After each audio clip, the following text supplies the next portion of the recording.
Et donc quand j'ai terminé le court-métrage, j'avais la sensation qu'il y avait une exploration que j'avais envie de continuer à mener, aussi parce qu'on était en plein dans les discussions MeToo.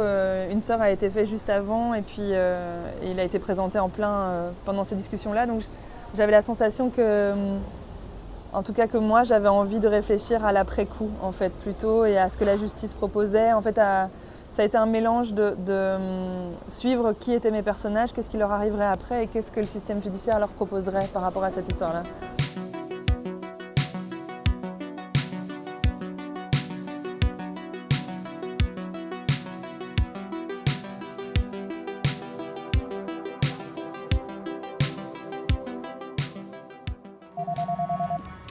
Police les urgences, je vous écoute. On est sur la grande route qui quitte Malloy, tu vois? Quelle est l'urgence, madame? Je sais pas. Je vais devoir raccrocher, désolée. Non, s'il te plaît. C'était pour des questions vraiment de décor en fait, parce qu'on ne pouvait pas. Si on reprenait le court-métrage tel qu'il était, on était obligé de tourner dans le même décor et on n'aurait pas pu agir sur les couleurs, sur des choses qu'on voulait travailler pour le long-métrage. Et aussi pour des questions de raccord coiffure, parce que quand même 4 ans se sont passés entre les deux, donc Virle a changé quelques fois de coupe de cheveux entre-temps, donc on voulait pouvoir maîtriser ce qu'on allait choisir et faire avec elle. Est-ce que vous êtes libre de parler?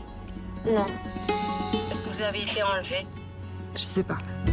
En fait, ce qui m'intéressait, c'était d'observer l'après-émotion, parce que le court-métrage est dans une logique un peu thriller, assez spectaculaire, mais moi, ce qui m'a toujours intéressé, c'est plus le ressenti des personnages, le lien entre les deux femmes. Et donc, quand j'ai terminé le court-métrage, j'avais la sensation qu'il y avait une exploration que j'avais envie de continuer à mener, aussi parce qu'on était en plein dans les discussions MeToo. Une sœur a été faite juste avant et puis il a été présenté en plein pendant ces discussions-là. Donc j'avais la sensation que, en tout cas que moi, j'avais envie de réfléchir à l'après-coup en fait plutôt et à ce que la justice proposait. En fait, ça a été un mélange de suivre qui étaient mes personnages, qu'est-ce qui leur arriverait après et qu'est-ce que le système judiciaire leur proposerait par rapport à cette histoire-là. Vous êtes en danger? Oui. Vous n'avez aucune idée de l'endroit où vous allez, hein? Je sais pas.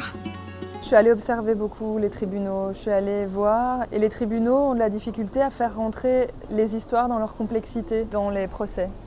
Et moi, je ne suis pas juge, et ça m'intéressait comme cinéaste de faire rentrer cette complexité dans le récit. Et de ce que j'observe autour de moi, dans les histoires qui sont arrivées proches de moi aussi, je vois très peu de violeurs monstres qui, dans leur vie entière, sont des monstres à tout point de vue, en fait. J'ai pas vu ça. Donc, j'ai l'impression que si on continue à raconter cette histoire-là et à juger et à être à charge, on ne parle pas de la réalité et on ne peut pas faire évoluer non plus cette question qui est que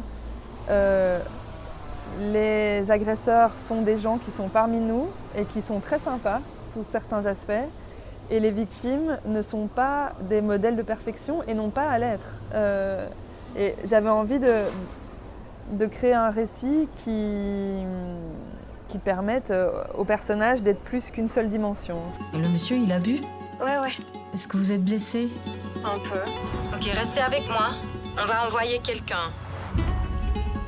Je pense que Ali, comme je la pense, elle est préoccupée par une idée de réparation, mais qu'elle ne trouve pas dans ce qu'on lui propose. Et en fait, pour moi, Ali, c'est un personnage qui est très résilient dans sa vie quotidienne, qui a de la capacité à faire avec le chaos. Mais là, dans ce cas-ci, elle est face à quelque chose qui vient secouer son quotidien plus que ce qu'elle le pensait et qui met à mal un peu ses défenses. Et sa trajectoire, ça va être de trouver une forme, de retrouver une forme de vitalité en fait, et de retrouver sa puissance. Parce que pour moi, c'est une femme qui a beaucoup de puissance avant cet événement-là. Pour Dari, la question que je me suis beaucoup posée, c'était comment cet homme se raconte ce qu'il a fait. Est-ce qu'il sait qu'il a fait quelque chose de terrible et qu'est-ce qui devrait lui arriver pour qu'il se remette en question? En fait, c'était ça qui m'occupait.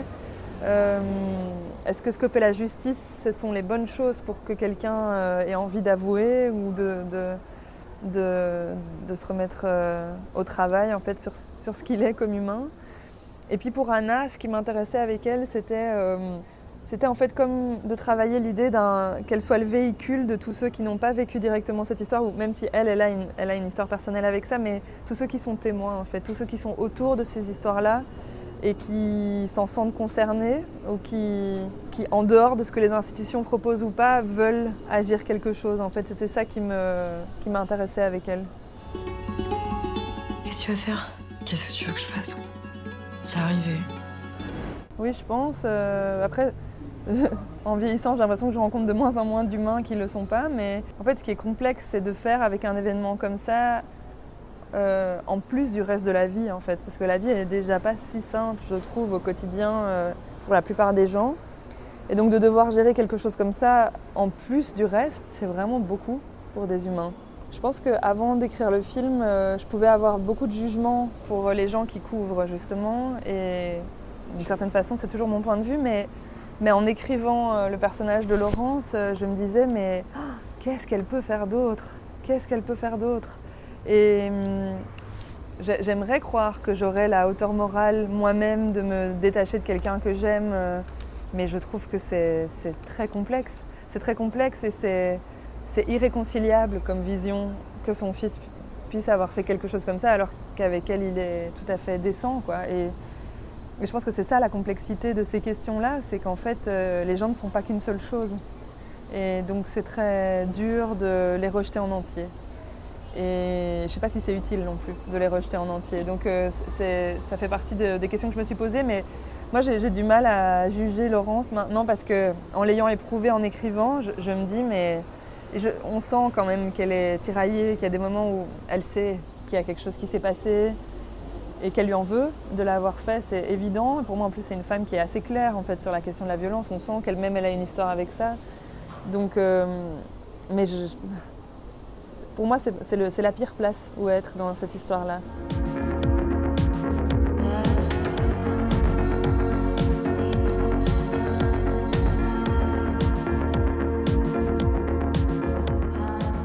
Quand je suis allée observer la justice, j'ai été prise par un double regard. C'est-à-dire qu'à la fois, je voyais tout ce que ça dysfonctionne. Et en même temps, comment je peux dire ça? Il n'y avait pas forcément de mauvaises intentions, mais c'est terrible parce que c'est des rendez-vous manqués tout le temps. Et je suis allée rencontrer des policiers, on discutait ensemble. Alors, je pense qu'il y a des cas où les gens sont juste affreux et ça, c'est une autre question. Mais les gens que j'ai rencontrés, en fait, eux me disent on a un devoir de neutralité, il nous faut des preuves, on nous appelle, il est 3h du matin, j'ai pas dormi, je vais en avoir 10, des affaires comme ça dans la journée. Et en fait, je peux comprendre, mais pour une femme qui arrive, qui vient de vivre ça, c'est terrifiant parce que c'est pas du tout ce dont elle a besoin. Donc j'avais l'impression d'assister à une série de rendez-vous manqués et qui créent une lourdeur et c'est d'une cruauté, mais sans que ce soit vraiment le fait de personne. Et ça, c'est assez terrible. Après, mon regard, je ne sais pas dans le film comment vous l'avez perçu, mais j'ai quand même une sensation que la justice n'est pas à l'endroit où elle pourrait, où elle devrait être, si son but était d'aider à réparer les humains.